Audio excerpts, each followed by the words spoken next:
Hello नमस्कार दोस्तों, मैं जितेंद्र मौर्य जीत सर पीएस क्लास में आप सभी का स्वागत करता हूं। दोस्तों, हम चर्चा कर रहे थे आरबीएससी कक्षा 10 सामाजिक विज्ञान अध्याय नंबर 7 की। अध्याय नंबर 7 में हमने पढ़ा था राज्य सरकार के बारे में। उसी राज्य सरकार के बारे में आज हम आगे चर्चा करेंगे, वो करेंगे राज्य विधान सभा के बारे में। तो देखिए आगे आज का टॉपिक। तो देखो, हमने जो देखा था वो ये देखा था राज्य सरकार। राज्य सरकार में आपको बताया था मैंने कि राज्य सरकार के भी केंद्र सरकार की तरह 3 अंग होते हैं: व्यवस्थापिका, कार्यपालिका और ये हो जाएगा न्यायपालिका। ठीक है। और यहां इस व्यवस्थापिका को क्या कहा जाता है? विधान मंडल कहा जाता है। समझ में आ गई बात है। और इस विधान मंडल के यहां कितने अंग होते हैं? 3। एक होता है आपका विधान सभा और एक होता है आपका विधान परिषद और तीसरा होता है आपका राज्यपाल, जो अभिन्न होता है। ठीक है।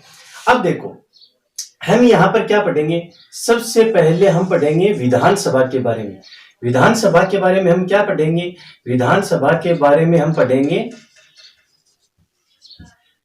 विधानसभा की संरचना, और उसके बाद हम पढ़ेंगे विधानसभा की शक्तियां। उसके बाद हम क्या पढ़ेंगे? उसके बाद पढ़ेंगे हमें विधान परिषद की संरचना, और दूसरा हम पढ़ेंगे इसकी शक्तियां। ठीक है। तो आज हम इसके बारे में पढ़ने वाले हैं। किसके बारे में? विधानसभा के बारे में। राज्य विधानसभा। राज्य विधानसभा के कितने क्वेश्चन होंगे? 2 क्वेश्चन। विधानसभा की संरचना और विधानसभा की शक्तियां। तो आज का हमारा टॉपिक यही है, राज्य विधानसभा और विधानसभा की संरचना और विधानसभा की शक्तियों का आज हम अध्ययन करेंगे। उसके बाद विधान परिषद की शक्ति और संरचना का अध्ययन करेंगे। तो चलो राज्य विधानसभा की संरचना के बारे में चर्चा करते हैं। राज्य विधानसभा की बनावट। तो यहां पर हमें कुछ बिंदु ध्यान में रखने हैं। ठीक है। पहला जो बिंदु है वो याद रखना आपको, सदस्य संख्या। सदस्य संख्या। उसके बाद आपको याद रखना है योग्यता। उसके बाद आपको याद रखना है इसका निर्वाचन। उसके बाद याद रखना है आपको स्थान आरक्षण। उसके बाद आपको याद रखना है इसके अंदर कार्यकाल। उसके बाद आपको याद रखना है इसके अंदर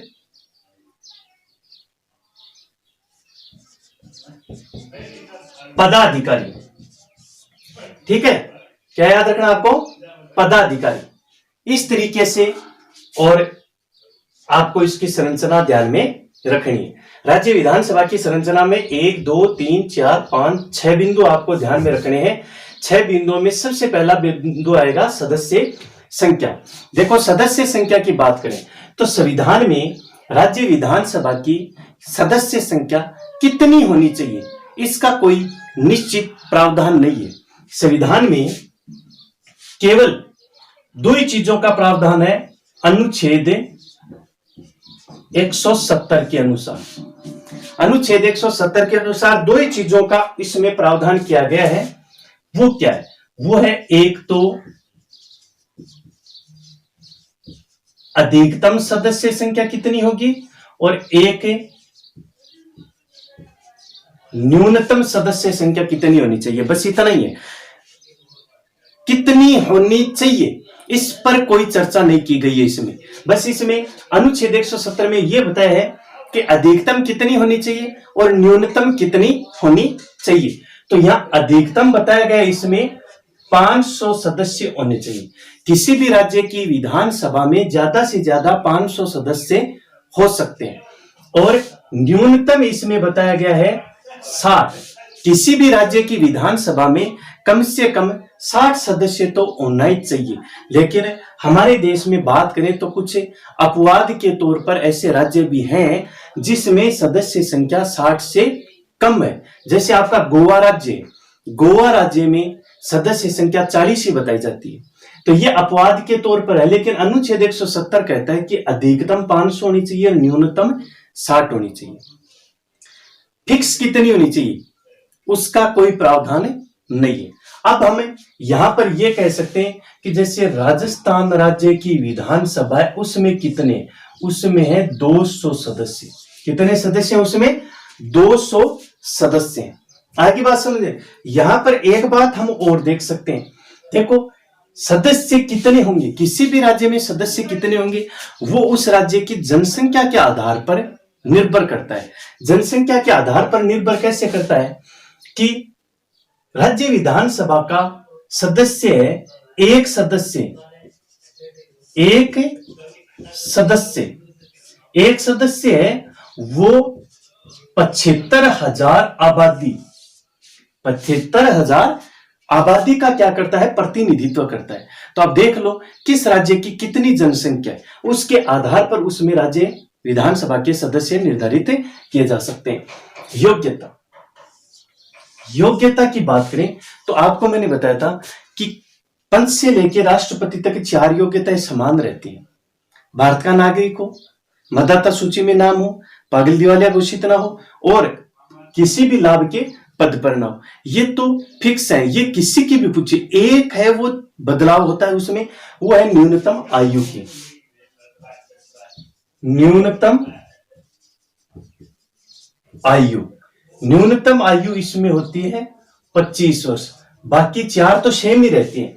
ये हो गई योग्यता। निर्वाचन, देखो राज्य विधानसभा सदस्य, पहले तो आपको पता होना चाहिए कि सदस्य होता है नहीं है, इस सदस्य को क्या कहते हैं? सदस्य को कहते हैं विधायक कहते हैं। सदस्य को क्या कहते हैं? राज्य विधानसभा सदस्य को क्या कहते हैं? विधायक कहते हैं। अब आप सोचो विधायक का चुनाव कैसे होता है, निर्वाचन कैसे होता है, आपको भी पता है। विधायक का निर्वाचन है वो प्रत्यक्ष होता है। क्या होता है? प्रत्यक्ष। अब आप सोचो कि प्रत्यक्ष का क्या मतलब होता है? प्रत्यक्ष का मतलब है कि जिस प्रतिनिधि के चुनाव में मतदाता अपने मत का प्रयोग करते हैं तो उससे निर्वाचन को प्रत्यक्ष निर्वाचन कहते हैं। ये 2 प्रकार के इलेक्शन होते हैं, डायरेक्ट इलेक्शन और इनडायरेक्ट इलेक्शन, प्रत्यक्ष निर्वाचन और अप्रत्यक्ष निर्वाचन। तो यहां पर ये निर्वाचन है, ये कौन सा निर्वाचन है? प्रत्यक्ष है। प्रत्यक्ष का मतलब है जहां प्रतिनिधि यानी उम्मीदवार का और मतदाताओं का सीधा संपर्क हो रहा है। ठीक है, ये इधर क्या है? ये इधर ए उम्मीदवार है और ये बी क्या है? मतदाता है। ये बी ए को क्या करता है? मतदान करता है। तो ये प्रत्यक्ष है, ये डायरेक्ट इलेक्शन होता है। लेकिन कई इनडायरेक्ट इलेक्शन होते हैं जो अलग तरीके से होते हैं, वो आपको आगे बताएंगे हम। तो निर्वाचन कैसे होता है? प्रत्यक्ष। अब निर्वाचन में भाग कौन लेता है? निर्वाचन में भाग लेते हैं वयस्क मतदाता। अब आप पूछेंगे वयस्क मतदाता कौन होता है? तो हमारे देश के संविधान में यह प्रावधान किया गया है कि जिसकी न्यूनतम आयु 18 वर्ष पूर्ण हो चुकी हो वह वयस्क मतदाता कहलाता है। तो निर्वाचन कैसे हुआ? वयस्क मतदाताओं के द्वारा प्रत्यक्ष रूप से राज्य विधानसभा सदस्य यानी जो विधायक होते हैं उनका क्या होता है? निर्वाचन होता है। अब हम बात करेंगे स्थान आरक्षण। स्थान आरक्षण का मतलब क्या होता है? देखो क्या है, एक तो अनुसूचित जाति और एक है आपकी अनुसूचित जनजाति। ये पिछड़े तबके, ये क्या है? पिछड़े तबके। तो देखो पिछड़े तबकों को भी राजनीति में भागीदारी निभाने का अवसर दिया जाता है। तो इसका क्या कर दिया जाता है, किसी भी राज्य की विधानसभा के जो कुल सदस्य होते हैं उसमें इसके कुछ स्थान आरक्षित कर दिए जाते हैं कि इतनी सीटों पर तो यही चुनाव लड़ेंगे। जैसे एग्जाम्पल के तौर पर बताऊं, मान लीजिए किसी भी राज्य की विधानसभा में कह दिया कि अनुसूचित जाति की कितनी सीट है, 5 है, और अनुसूचित जनजाति की कितनी है, 2 है। इसका मतलब ये हुआ कि ये जो 5 हैं इस पर कौन चुनाव लड़ेगा, इस पर ये लड़ेंगे, कोई दूसरा नहीं आ सकता। और ये जो 2 है इस पर कौन लड़ेगा, इस पर ये लड़ेंगे, कोई दूसरा नहीं आ सकता। इसको कहते हैं स्थान आरक्षण। अब 5 और 2 7 सदस्य किसके हो गए, एससी और एसटी के। तो इनको भी राजनीति में क्या मिल गया, आने का अवसर मिल गया। अब हम बात करें कार्यकाल की, तो देखो राज्य विधानसभा यानी विधायक का कार्यकाल सामान्य तौर पर कितना होता है, सामान्यतः होता है इसका 5 वर्ष। कितना होता है, 5 वर्ष है। यहां पर दूसरी बात आपको यह भी ध्यान में रखनी चाहिए कि 5 वर्ष से पूर्व भी राज्य विधानसभा को क्या किया जा सकता है, भंग किया जा सकता है। यानी 5 वर्ष से पूर्व भी इसको क्या किया जा सकता है, भंग किया जा सकता है। तीसरी बात इसमें आपको ध्यान रखना है कि आपात काल के दौरान इसका कार्यकाल क्या किया जा सकता है, बढ़ाया भी जा सकता है। तो ये इसके कार्यकाल की सामान्य जानकारी है। सामान्यतः इसका कार्यकाल 5 वर्ष होता है। 5 वर्ष से पूर्व भी इसको भंग किया जा सकता है, आपातकाल के दौरान इसको बढ़ाया भी जा सकता है, और आपातकाल अगर खत्म हो गया तो उसके बाद इसका जो कार्यकाल है वो ज्यादा से ज्यादा 6 माह तक बढ़ा के हमें रख सकते हैं, इससे ज्यादा नहीं। पदाधिकारी का मतलब सीधी सी है, पदाधिकारी का मतलब है अध्यक्ष और उपाध्यक्ष से, अध्यक्ष और उपाध्यक्ष, ये 2 इसमें पदाधिकारी होते हैं, अध्यक्ष और उपाध्यक्ष। जैसे क्लास में होते हैं ना 2 मॉनिटर और उप मॉनिटर, उसी तरीके से 2 पदाधिकारी होते हैं। अब पदाधिकारियों को चुनता कौन है, जैसे ये राजस्थान है, विधान सभा है, और ये राजस्थान विधानसभा में कितने सदस्य हैं, 200 सदस्य। इन 200 सदस्यों में से एक सदस्य को अध्यक्ष बनाया जाएगा और एक सदस्य को उपाध्यक्ष बनाया जाएगा। और हाँ, एक बात और ध्यान में रखना है, स्थान आरक्षण में अनुसूचित जाति और अनुसूचित जनजाति का भी आरक्षण हो गया।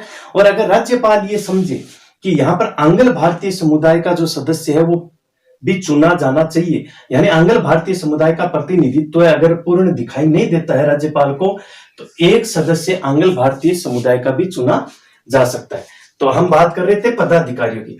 पदाधिकारी का मतलब हो गया एक अध्यक्ष होना चाहिए और एक उपाध्यक्ष होना चाहिए, क्योंकि यही इस राज्य विधानसभा का जो मैनेजमेंट का काम है वो करके रखेंगे, अंडर का सिस्टम बना के रखेंगे।